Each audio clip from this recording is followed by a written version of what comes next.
After an historic meeting between President Trump and murderous North Korean Looney Tune Kim Jong-un, the whole world is asking one question. Look at me. I'm Jim Acosta. Look at me. Acosta shouted the question at Looney Kim as he met with Trump in Singapore. Chairman Kim, will you denuclearize? Mr. Kim, will you give up your nuclear weapons, sir? Kim then asked his translator to translate the question, and the translator said the question is translated as, look at me. I'm Jim Acosta. Look at me. President Trump also asked for a translation of Acosta's question and received the same answer. CNN assembled several panels to examine the question, but were unable to agree on what is the answer to look at me. I'm Jim Acosta. Look at me. On Fox News, one commentator remarked that the problem was that the question wasn't actually a question, but simply a demand for attention by an adolescent no talent who hasn't yet comprehended the depths of his irrelevance. CNN, of course, dismissed this remark as typical Fox News Trumpian right-wing demagoguery and went on searching for the answer to the question, look at me. I'm Jim Acosta. Look at me. Good luck, CNN. Trigger warning, I'm Andrew Klavan, and this is The Andrew Klavan Show. I feel hunky-dunky, life is tickety-boo. Birds are winging, also singing hunky-dunky-doo. Ship-shape, tipsy-topsy, the world is zippity-zing. It's a wonderful day, hurrah, hooray! It makes me want to sing. Oh, hurrah, hooray! Oh, hooray, hurrah! All right, it's the mailbag tomorrow, folks, so go on thedailywire.com, subscribe for a lousy $10 a month, hit the podcast button, hit the Andrew Klavan podcast, hit the mailbag button, ask your questions, anything you want to talk about your personal life, religion, politics, anything at all. The answers are guaranteed 100% correct and will change your life on occasion for the better. We have so much going on here. I feel like I have to spend the first 20 minutes of the show talking about just what's going on. Today at 7 p.m. Eastern, which is 4 p.m. in real time, we're doing a special live stream in honor of Father's Day with the Daily Wire God King, Jeremy Boring, who will descend from on high, which is the ceiling, and will host a discussion with me, Michael Knowles, and Shapiro. They didn't leave Shapiro's name out of this. They forget he works here. Also, special guests Zoe Rachel will be here and Nick Searcy to discuss the role of the father in our society. We'll be live streaming on Facebook and YouTube. And if you're a Daily Wire subscriber, go to dailywire.com and you can submit live questions and hear them read in the mellifluous tones of Alicia Krause. I'm just getting over this cold and it's stuck in my throat. And the conversation is coming in 1 week, Tuesday, June 19th at 5:30 p.m. Eastern, 2:30 p.m. Pacific. Ben Shapiro is answering the questions. Alicia Krause is asking them. The Q&A will stream live on YouTube and Facebook for everyone to watch, but only Daily Wire subscribers can ask Ben questions. So submit your questions, log in to thedailywire.com, head over to the conversation page to watch the live stream, type your question into the Daily Wire chat box to have it read and answered on the air. You got to subscribe to get your questions answered by the great Shapiro on Tuesday, June 19th at 5:30 p.m. Eastern, 2:30 p.m. Pacific. Join the conversation, and while you're at it, stop spending so much money. Or if you're spending so much money, keep track of it. You know, one of the things, these are good times. We've got this Trumpian economy going. Things are going great. In good times, people tend to throw their money away and they don't think about it. They think, I have it, I've got it. So you spend money with your credit card. Pretty soon, your credit card debt mounts up. Pardon me, and you're paying lots and lots of interest on that debt, but not with Lightstream. Lightstream rewards consumers who have good credit with a great interest rate and no fees, so you can get a credit card consolidation loan from 5.49% APR with AutoPay. You could save thousands of dollars in interest. Application is 100% online, and you can even get your funds as soon as today. My listeners get an additional interest rate discount on top of Lightstream's already low rates. The only way to get this discount is to go to lightstream.com/Andrew. That is lightstream.com/Andrew. That way, you will not have to pay those enormous rates. Subject to credit approval, rate includes 50% auto pay discount available only when you select auto pay prior to loan funding. Terms and conditions apply, and offers are subject to change without notice. Visit lightstream.com for important information about limits on Lightstream loans and same-day funding. All right, let us talk about Trump and Kim. You know, You learn a lot by writing fiction. You learn a lot you don't learn if you don't write fiction. And one of the things you learn is what is the use of bad guys? Because people are asking, why is Trump nicer to bad guys than he is to his friends? I mean, it sounds like Teen Beat. They're going like, why does he like Kim more than Justin? Why does it's like he's like a rock star dating people? Why is he nice to Kim, but he's not nice to Justin? But here's the thing. Bad guys have their uses.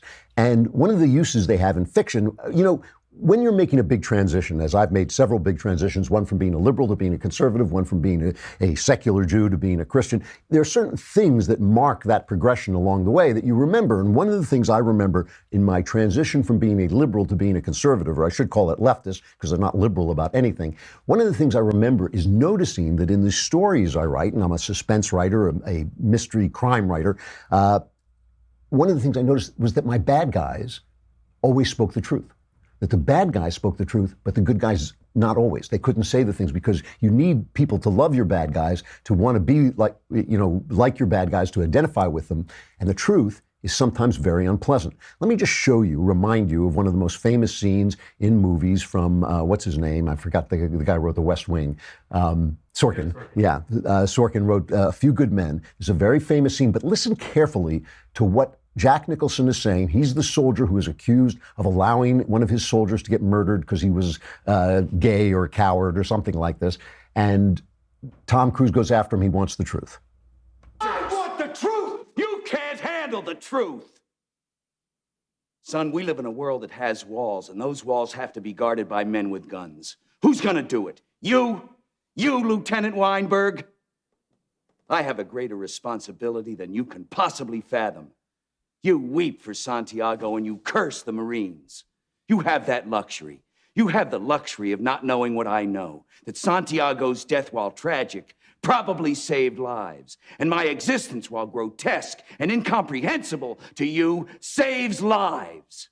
You don't want the truth because deep down in places you don't talk about at parties, you want me on that wall. You need me on that wall. We use words like honor, code, loyalty. We use these words as the backbone of a life spent defending something. You use them as a punchline. I have neither the time nor the inclination to explain myself to a man who rises and sleeps under the blanket of the very freedom that I provide, and then questions the manner in which I provide it. What makes this a great scene, and I'm not even sure Sorkin knew that's what makes this a great scene, is every word he says is true. Every word that he says is true, and he's right. We can't handle the truth. That is the whole point of being a good person, is you don't want the world to be as it is. You want it to be as it should be. You don't want to say it is as it is. You want to assume the best about people. You want to assume that things can work out in some ideal way. And bad guys speak the truth. And that is why so often what you remember from movies is what the bad guy says, the poster people put up on the wall from horror movies is the monster, because the monster just is an absolute force of nature and is real, and everybody else is just trying to stop this from happening. So let's take a look at what really happened the coverage on this has been insanely stupid. There are lots of things to say good and bad about the Trump-Kim conference, but let's talk about why Trump does it. First, let's look at a montage of coverage of this going into this thing, just so you understand that what you're seeing when you see people talk about an event like this is an event whose ramifications haven't played out yet. We don't know what's going to happen. The future isn't written. No one knows what it is. The experts don't know what it is. Nobody knows what the future is. So we don't know whether Trump is doing the right thing, the smart thing, the good thing, or not. We don't know yet. He's doing something different. He's doing something very different than we usually do. So we don't know, but listen to the coverage. And what this helps you to understand is when you hear people talking about this, you're hearing them talk about themselves. You're hearing them talk about their prejudices, their biases, their desires, not about what's going to happen. And of course, in this case, it's our media, so they're completely anti-Trump. Just because something hasn't happened before doesn't mean it's historic. Any previous president could have easily had a summit with any previous leader of North Korea, because they've all been very eager to be legitimated by the president of the United States. What he is able to do is not care enough to get through every successive interaction. And other people are burdened by caring. The self-proclaimed deal-maker-in-chief has so far proven to be more of a deal-breaker, tearing up international deals and coming up short on domestic policies. Donald Trump can relate to authoritarians. He, as a former businessman, he likes absolute control, and we've Is he a wannabe despot? I've conceded that for years now. He calls Kim Jong-un honorable, yet Justin Trudeau of Canada Should go to hell. They just can't. They can't just sit there and watch and report what happens. They have to tell you what is going to happen. They have to fill that news time. And all they're doing is filling it with themselves. I love the guy who says it's not historic just because it never happened before. Like, all Obama had to do was pick his nose. And it was like, oh my God, the first black president is picking this. This is amazing. It's history. Let's just take a look back in time. Remember when Clinton got screwed with North Korea? He gave them all this money, basically, and got nothing for it. Here's how Dan Rather, who was the CBS guy at the time, here's how he reported that.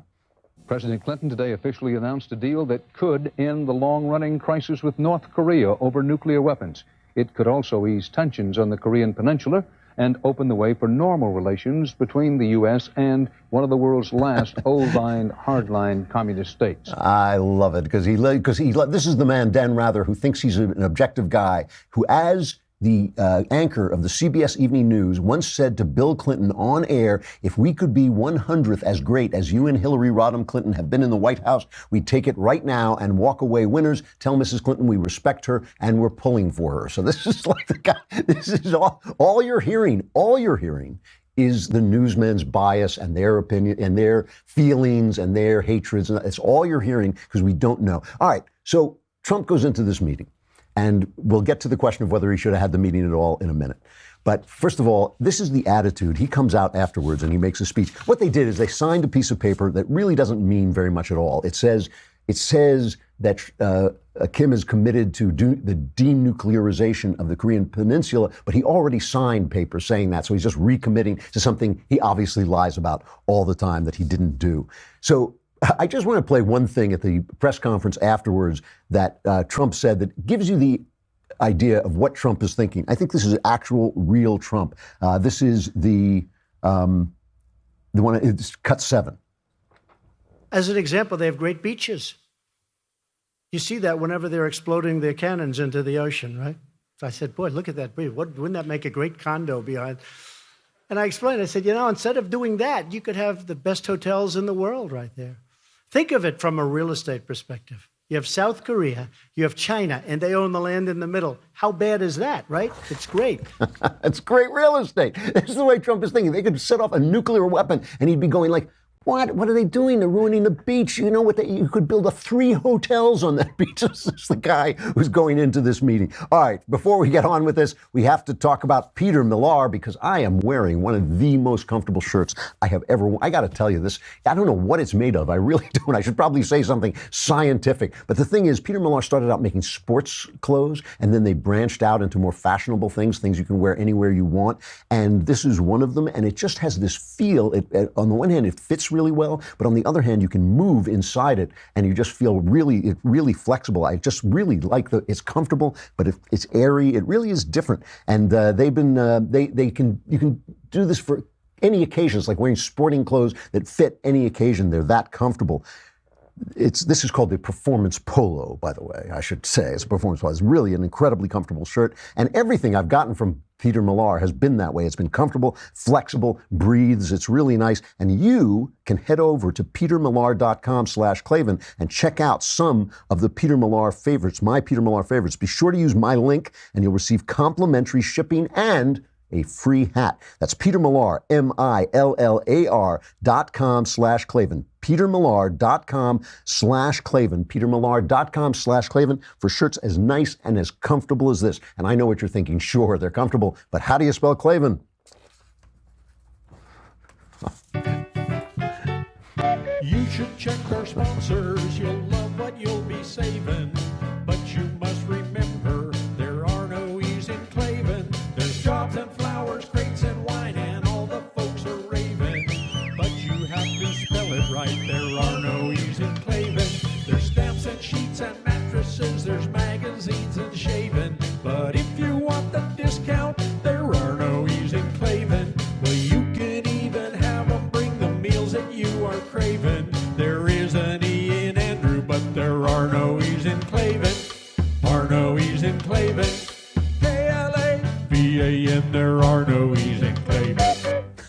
All right. There's Dave Ali's immortal song, There Are No E's in Klavan. All right. So the thing is, this is what Trump is thinking. Why wouldn't you want a country that's as successful and rich and wonderful as South Korea? Surely this guy, and let's face it, let's make no mistake about this. He is talking to a monster. Kim Jong-un is a monster. His country is, that people are starving, people are enslaved, people are brainwashed, people are in gulags. It is an absolute nightmare. It's the kind of place where if you don't like clap loud enough for dear leader, somebody, two guys come into your home and carry you away.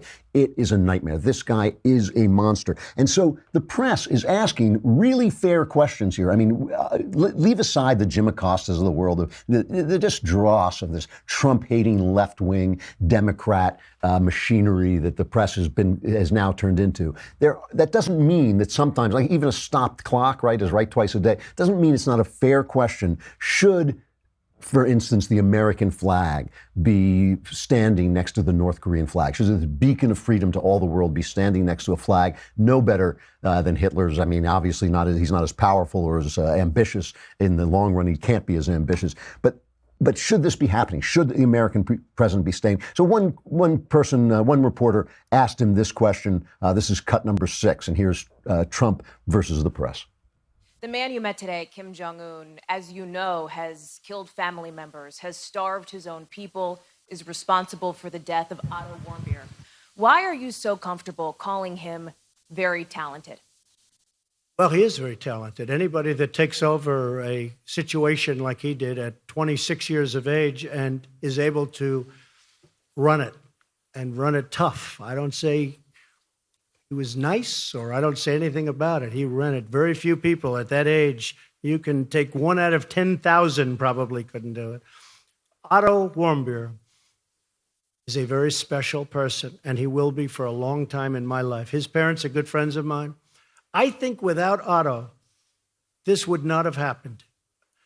Something happened from that day. It was a terrible thing. It was brutal. But a lot of people started to focus on what was going on, including North Korea. I really think that Otto is someone who did not die in vain. So Trump is saying nice things about Kim Jong-un, and the reason Trump says nice things is that's part of his negotiating technique, his flattery. He knows he's not talking to you when he says that. He's not talking to the press. He's talking to Kim Jong-un. I love you, buddy. I love you. Let's get this done, that kind of thing. Still, he is the president. He is talking about a monster. So it's jarring, and we have a right to ask whether this is going to work out. Because if it works, hurrah. If it doesn't work, then he's given away some American prestige and American value for nothing. And so far, let's face it, he's got nothing. Let's not, argue about that. I mean, he did get the 3 hostages out, and that's great. But going forward, if he gives them anything, he gave them, what did he say? He's going to suspend war games. That doesn't mean very much in the long run, or even in the short run. It doesn't mean very much. But still, we want to know if this is going to work out. And he put out this video. I mean, I found this video kind of jarring.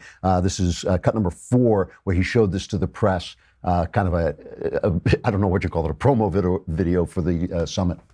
2 men, 2 leaders, 1 destiny. A story about a special moment in time when a man is presented with one chance that may never be repeated. What will he choose? To show vision and leadership? Or not? All right, so he's playing the guy, but at the same time, it has these 2 leaders, 2 men, and one of them is running the greatest country on earth, the freest, richest, most powerful, best country that God has ever made on earth, and the other guy's a monster. So it's very, very jarring. But here is what bad guys know, specifically, that Trump knows. Here's the truth that bad guys see, that Trump identifies with. Because we see that he does identify, he does talk well about Putin. He does talk, he does say, oh, look how strong, Kim Jong-un was in handling, he's a young guy, and he showed the talent of taking over. I don't know how much talent it takes to eradicate all your relatives. I'm not sure talent is the word I'm going for there. But the bad guys know what Trump knows, that globalization without westernization is a scam, and it will lead to tyranny. Now, they want that. They want the globalization tyranny. What we want is an American imperium of ideas. We want an empire of ideas. We do not want, globalization is coming. There's nothing anybody can do to stop globalization. We're a global world. The world has gotten too small, too well connected for us to really, hide in our corners. It's just not going to happen. But what we want is a global world run under American ideas. And as we see in the UN, that doesn't happen if everybody's treated equally. If everybody's treated equally, then the tyrant in North Korea gets just as much say over how the world is run as an American. What he knows is that the new world cannot be the global world that the Europeans want, where, now no one can insult Islam and no one can say that homosexuality is wrong. It's got to be the global world that we say, where everyone has freedom of speech, everyone has freedom of religion, and governments are put on earth to make sure that we have those rights, right? And the only way to do that right now is to maintain national strength, is to maintain American strength, maintain the American military, because the only people who care about this, guess what? It's you and me. We are it. We are it. If there is going to be a Western imperium of ideas, it's going to be because of America and because America stays strong. It's going to be an empire, but we hope it's going to be an empire of ideas. That's what Trump is looking for. He likes Israel because Israel knows that nations matter. He doesn't like Germany because Germany opened its borders and gave their country away. Doesn't understand what Germany does not understand what the West stands for anymore. I'm not even sure they ever did. Maybe for a brief moment there, they did. But it's not Putin's tyranny he admires. It's Putin's honesty and his strength in knowing that he is going to defend his country. He's not part of any global system unless it's a global system run by Russia. We're not going to be part of any global system unless it's a global system inspired and run according on American lines. And that's what Trump knows, that Putin knows. Now, the big question is, does that make him a bad guy? And that question will not be answered until we see that he understands what he's fighting for. We know what he's fighting against. We saw it in the G7. We saw it again. We see it when he gets rid of the Paris Treaty. We saw it when he gets rid of the Iran Treaty. But does he know what he's trying to build? It's a fair question. Nobody knows where this is going right now. And what we got to do is blank out the press that is telling us, he's evil. He's a tyrant. He has done nothing tyrannical. He has done nothing evil. He has harmed American governments in no way. We don't know if he has a vision that he is building yet. We have not seen it. We haven't quite seen it. We've seen it expressed in the Poland speech, but we haven't quite seen it expressed out of Trump's own mouth. Let's see if he has. We will see where this goes. But the thing is, he is dealing with bad guys because the bad guys know how the world works. And right now, the good guys don't. And that's the difference. All right.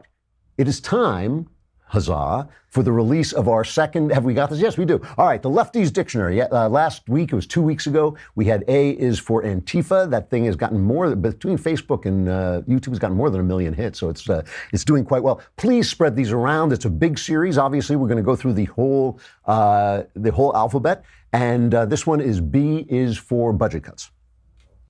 B is for budget cuts.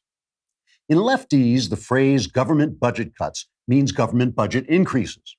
Budget cuts are not just any budget increases, but only those budget increases instituted by Republicans that are not as large as the increases would have been had Democrats been in power. Thus, when you hear a Democrat screaming, "My God, they are cutting the budget," that actually means they are making the budget larger, but not as large as the Democrats wanted it to be. You see, in the minds of leftists, the government and its budget must always be increasing by a large amount. The budget must increase and increase and increase until all your money must be taken away in taxes to pay for the government.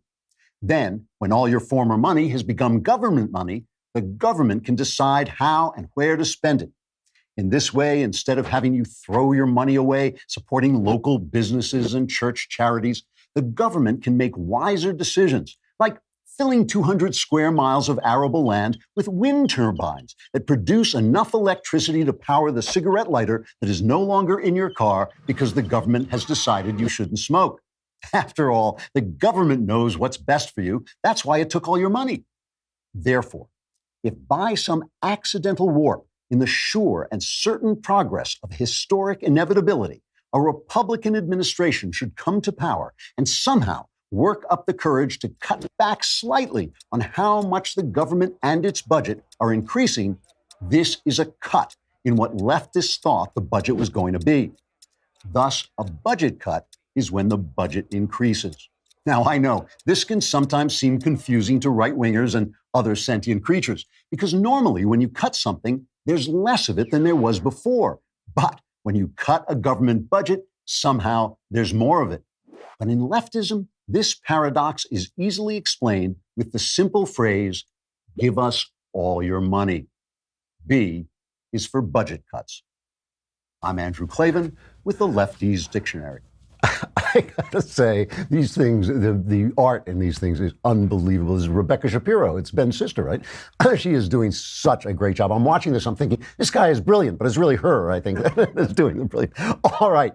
You know, oh Clavanites, oh my people, if you haven't heard this already, the Andrew Klavan Show is now available on Amazon Alexa and the Google Home device. That means that you can just tell your machine to play that sucker, and it will. If you use one of these virtual assistants, you can get my podcast with a simple voice command once you enable the skill on Alexa or ask Google to talk to the show. For more information, check out our pinned tweets on Facebook and Twitter.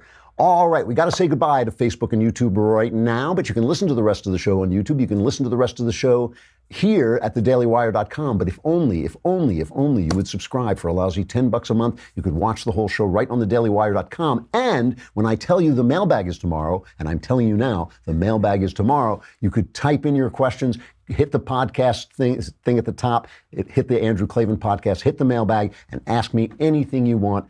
It will. All your problems will be solved as of tomorrow, and your life changed maybe for the better. All right, Heather McDonald is coming up. Come on over to thedailywire.com and hear a terrific interview.